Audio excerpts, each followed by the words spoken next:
नमस्कार मेरे भाइयों बहनों, मैं होली के त्योहार की बहुत बहुत शुभकामनाएं अपने सभी भारतवंशियों को, नेपाल निवासियों को, म्यांमार, पाकिस्तान, श्रीलंका, मॉरिशस और इसके अलावा जहां भी अन्य हमारे भारतवंशी हैं उन सबको पुनः पुनः होली की बहुत बहुत शुभकामनाएं।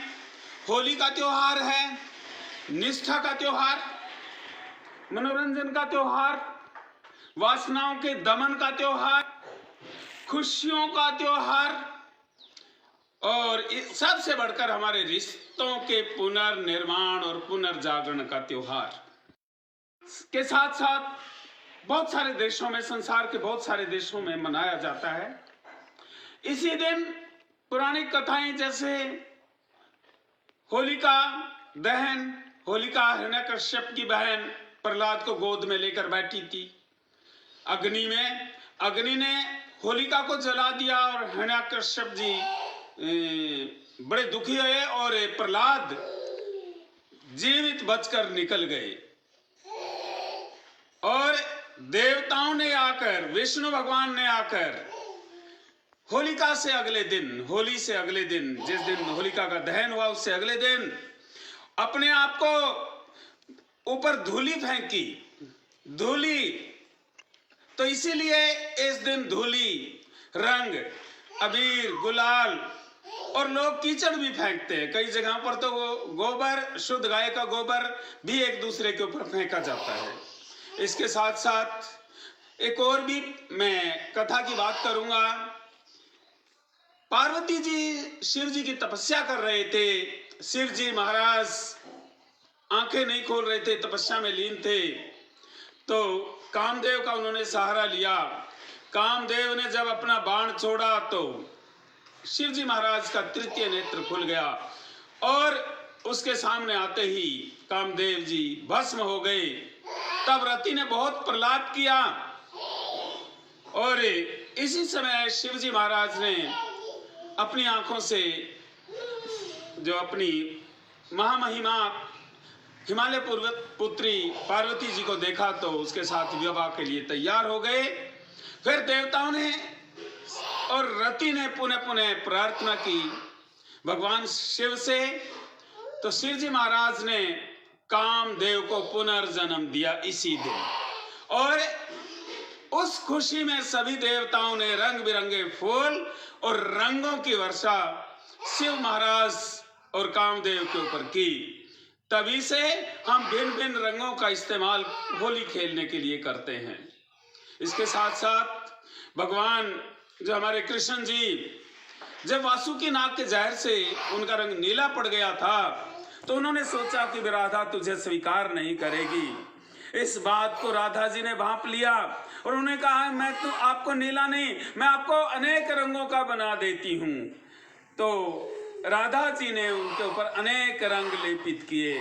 तब से भी जो बरसाना में है वो होली मनाई जाती है, पूरे ब्रिज में होली मनाई जाती है, रंग बिरंगी होली। और बरसाना में तो लठमार होली भी मनाई जाती है। और ताजुब की बात तो यह है कि आदमियों के ऊपर, लड़कों के ऊपर इतने डंडे पड़ते हैं, परंतु आज तक किसी भी पुरुष को, लड़के को लठ सहते हैं परंतु उनको कोई फर्क नहीं पड़ता। हरियाणा में भी भाभियां देवरों को कोड़े मारती हैं, उनको भी कोई फर्क नहीं पड़ता। कोड़े या कोरड़े बोलते हैं, मारती हैं, वो भी सब खुशी खुशी उनको बर्दाश्त किया जाता है। और भाभी और देवर का तो एक माँ और एक बेटे वाला रिश्ता इस दिन रंगों से बहुत ज्यादा भर जाता है। इसके साथ साथ पूतना का भी वध इसी दिन भगवान कृष्ण जी ने किया था और इनके ऊपर तब भी जो देवों ने पुष्प वर्षा की थी। तो और भी कई सारी पुरानी कथाएं हैं। इस दिन, ये दिन न केवल हिंदुओं में बल्कि मुसलमानों में। मैं आपको एक बात कहना चाहता हूं कि मुगल काल में भी मुगल बादशाहों ने भी जो होली के त्योहार का नाम दिया था ईद ए गुलाबी, और सभी मुगलों के काल में सभी मुगल बादशाह इस त्योहार को बहुत धूमधाम से मनाते थे। औरंगजेब के मंत्री औरंगजेब तो नहीं मनाते थे, हमारे हुमायूं हमारे अकबर जी, अकबर के बाद हमारे शाहजहां, और जो जो शेख सलीम थे जो हमारे जहांगीर, और बहादुर शाह जफर तो इसके बहुत ज्यादा दीवाने थे।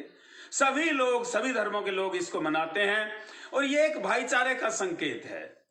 ये इस दिन हमारा जो कामदेव जी भस्म हुए थे, तो ये हमारी वासनाओं के जलाने का भी दिवस है, शुद्ध प्रेम का दिवस है।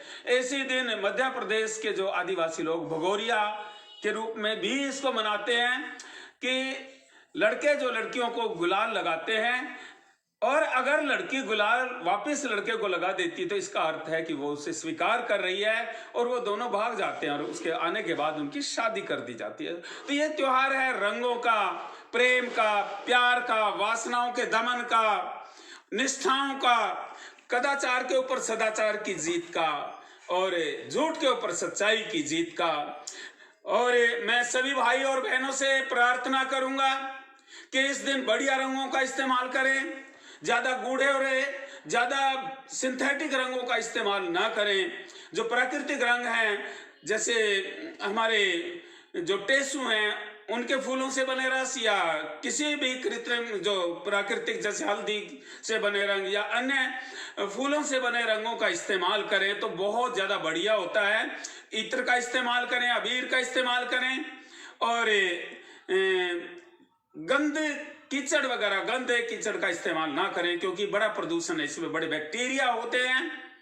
और रंगों को आंखों में, कानों में, नाक में, मुंह में मत जाने दें। बड़े प्यार से, सौहार्द से इसको खेलें और इस पर्व को एक बहुत ही विशुद्ध प्रेम के रूप में लेकर मनाएं। अपने वैमनस्यों को दूर करें और अपने प्रेम भाव को पुनः पुनः बढ़ाएं। मैं पुनः पुनः आपको प्रार्थना करता हूं कि भगवान सबके ऊपर कृपा बनाए और आपके अंदर अमर प्रेम का संचार सभी मनुष्यों के लिए, सभी जीवों के लिए, पूरी प्रकृति के लिए आपके मन में हो।